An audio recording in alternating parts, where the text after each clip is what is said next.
Hello mga ka-junior, so ngayon Sabado ng hapon, dahil nga half day kami, so umuwi muna. Natulog muna ako saglit. Then ngayon alas 5, nag-aya kasi si amo kanina bago ako mag-out. Nag-aya kasi si amo na kung gusto ko daw sumama magsisimba, kasi sisimba siya. Kasi amo pala ay Katolik din. So ngayon pagbangon ko, maliligo na ako dyan saglit. Then ayan na, ayun na yung pormahan natin. Sasama tayo kay amo pagsisimba. Ganun yan dito, dahil pag Sabado half day lang tayo yung trabaho natin. Then yan, simba tayo kasama si amo.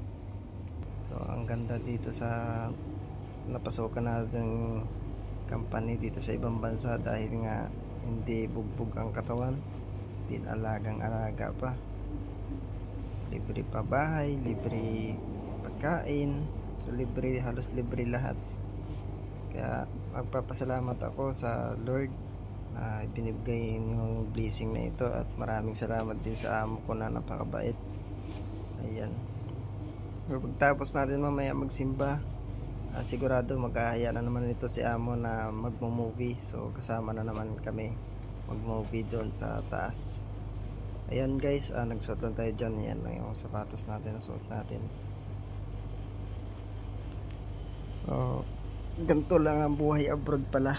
So siguro iba ay talagang nakakaranas ng lungkot at nakakaranas ng hagupit sa ibang amo. So nagpapasalamat ako dahil hindi ko naranasan yon sa unang paglipad ko dito sa ibang bansa. Kaya maraming salamat sa Panginoon natin ay binigay niya yung blessing na ito. Kaya kayo dyan sa Pilipinas, huwag kayo matakot mag-apply, or huwag kayo mangamba. Mayawa ang Panginoon. Mapapasan nyo rin yung mga interview nyo, at mabibigyan din kayo ng mga magagandang amo, tulad sa amo ko na mababait. So pagtapos ko magsuot ng sapatos dyan, gora na, let's go na kami, magsisimba na kami dyan. Ang tagal mo naman junior mag ng shoelace mo. So ayan, tapos na tayo. Ayan na. Okay, outfit check. Bagay ba? Bagay naman, parang king po. So ayan na yung kabuuang outfit natin. Ayan, so nagpapapugi-pugi na hindi naman pugi. Diyos ko po, Maria Marimarca Junior. Okay, so maraming salamat sa iyo po nanood. A few moments later. So guys, ito yung simbahan, laki. So ayan yung amo ko. So yan, kasama natin yan si Jeffrey. Sa ano yan, sa warehouse, kumbaga sa pyesa siya. Ito yung simbahan nila. Pakita ko lang sa inyo yung simbahan muna, kasi hindi tayo pwede mag cellphone sa loob. Yan.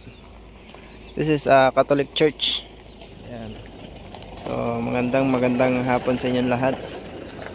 Ayan na, tapos yun, kita nyo yan sa una na yan, dagat na yan. Yan, kasi daan na dyan sa baba, tapos dagat. Yan, mapayapa dito, tahimik. Ayan. Ayan. So yan lang guys, yan lang yung masishare ko sa inyo, dahil hindi tayo makapag vlog sa loob kasi syempre respeto, nasa simbahan tayo. Okay, bye.